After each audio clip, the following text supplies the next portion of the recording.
Assalamualaikum warahmatullahi wabarakatuh. Yang terhormat Ibu Herani Trilestiana MSc selaku dosen pengampu mata kuliah Manajemen Pendidikan dan rekan-rekan saya yang saya sayangi.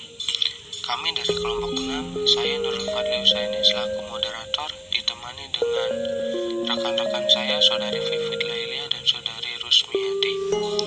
Kami di sini akan menyampaikan materi tentang manajemen tenaga pendidik. Oke, langsung saja kita ke pembahasan materinya. Di dalam manajemen tenaga pendidik ini kami akan menjelaskan pengertian manajemen tenaga pendidik, tugas kewajiban dan hak tenaga pendidik, kompetensi pendidik, dan yang terakhir kegiatan manajemen tenaga pendidik. Pengertian manajemen tenaga pendidik.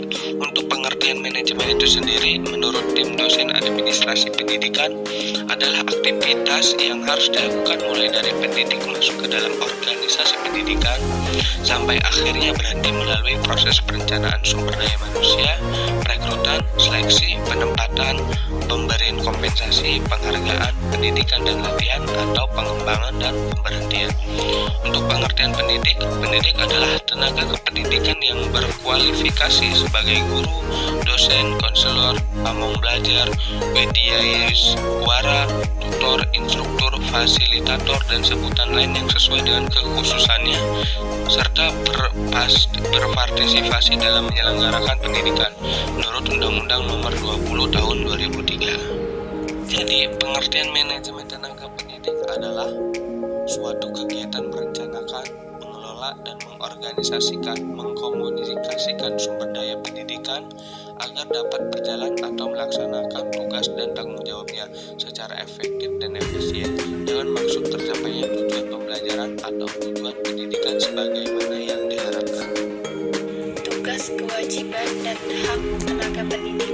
Tugas pendidik menurut Undang-Undang Nomor 20 Tahun 2003 adalah merencanakan dan melaksanakan proses pembelajaran, menilai hasil pembelajaran, melakukan pembimbingan dan pelatihan, serta melakukan penelitian dan pengabdian kepada masyarakat, terutama bagi pendidik pada perguruan tinggi. Fungsi pendidik secara umum: 1. Merencanakan tujuan belajar. 2. Mengorganisasikan berbagai sumber belajar untuk mewujudkan tujuan belajar. 3. Memimpin yang meliputi, memberikan motivasi, mendorong dan memberikan stimulus pada siswa. 4. Mengawasi segala sesuatu apakah sudah berfungsi sebagaimana mestinya atau belum dalam rangka pencapaian tujuan. Kewajiban pendidik. Kewajiban pendidik menurut Undang-Undang Nomor 20 Tahun 2003 itu ada 3. 1. Menciptakan suasana pendidikan yang bermakna, menyenangkan, kreatif, dinamis, dan dialogis.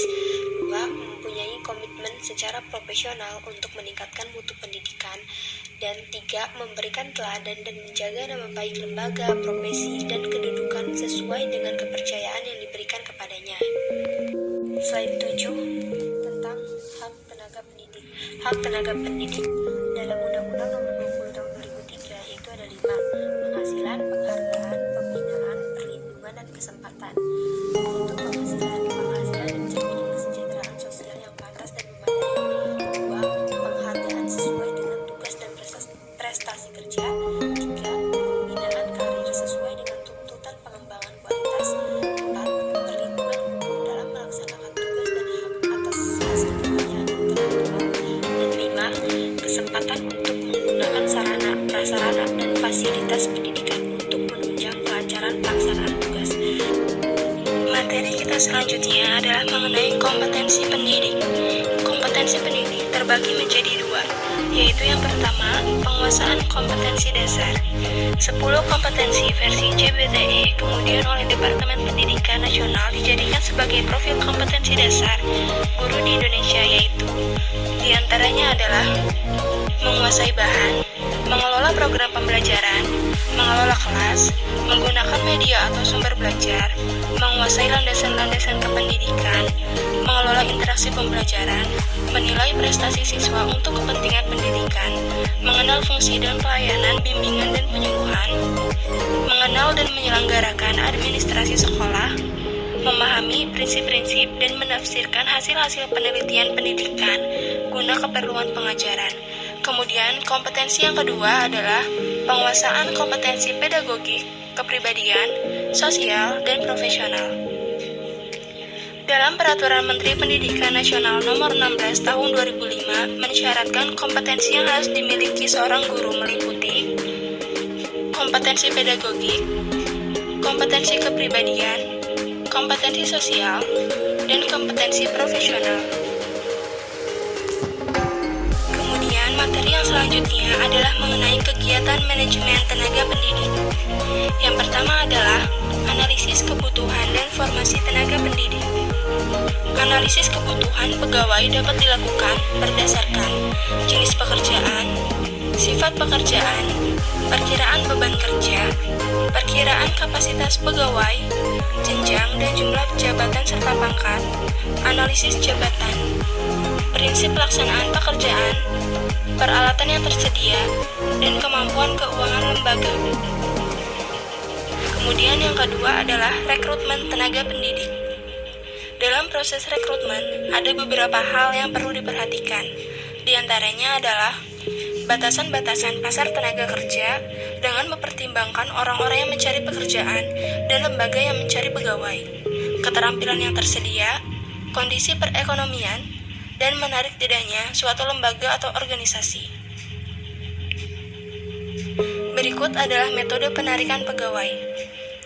Yang pertama adalah iklan, yang kedua adalah kantor penempatan kerja, yang ketiga adalah rekomendasi dari pegawai yang sedang bekerja, yang keempat adalah lembaga pendidikan, yang kelima adalah lamaran yang masuk secara kebetulan, yang keenam adalah nepotisme, yang ketujuh adalah tenaga kerja honorer, dan yang terakhir adalah serikat pegawai.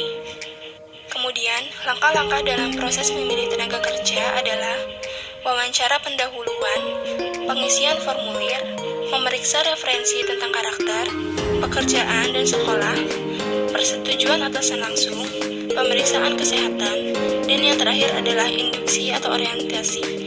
Berarti pegawai sudah diterima, pengenalan dan penyesuaian pegawai baru dengan lembaga. Kemudian yang ketiga adalah induksi tenaga pendidik. Untuk mencapai tujuan induksi, maka dibutuhkan program induksi atau tahapan-tahapan yang penting dilakukan, yaitu proses pengenalan, proses supervisi awal, dan proses penyesuaian dengan sekolah. Yang keempat adalah penempatan tenaga pendidik. Dalam proses penempatan pegawai yang cocok dengan bidangnya, maka diperlukan kriteria-kriteria yang perlu diperhatikan, yaitu 1. Kualifikasi keahlian sesuai legalitas ijazah yang dimiliki. Yang kedua, pendidikan tambahan, misalnya pengalaman calon pegawai dalam mengikuti pelatihan, kursus, dan pendidikan tertentu yang dapat menunjang keberhasilan pelaksanaan tugasnya. Yang ketiga, pengetahuan kerja. Yang keempat, keterampilan kerja, dan yang kelima adalah pengalaman kerja. Kemudian yang terakhir adalah pelaksanaan supervisi kinerja. Sejumlah teknik supervisi yang dipandang bermanfaat untuk merangsang dan mengarahkan perhatian guru-guru terhadap kurikulum dan pengajaran, yaitu diantaranya adalah kunjungan kelas, pembicaraan individual, diskusi kelompok, demonstrasi mengajar, kunjungan kelas antar guru. Pembinaan karir tenaga pendidik. Pentingnya pengembangan dan pembinaan karir tenaga pendidik dan kependidikan di sebuah lembaga pendidikan akan mendapatkan manfaat sebagai berikut. A. Mutu dan semangat guru akan tumbuh. Dan B. Mutu pendidikan di sekolah dapat meningkat. Sedangkan tujuan pengembangan dan pembinaan karir secara umum ialah menambah pengetahuan, menambah keterampilan, dan mengubah sikap. Demikian materi yang dapat kami sampaikan. Kita lanjut ke sesi berikutnya.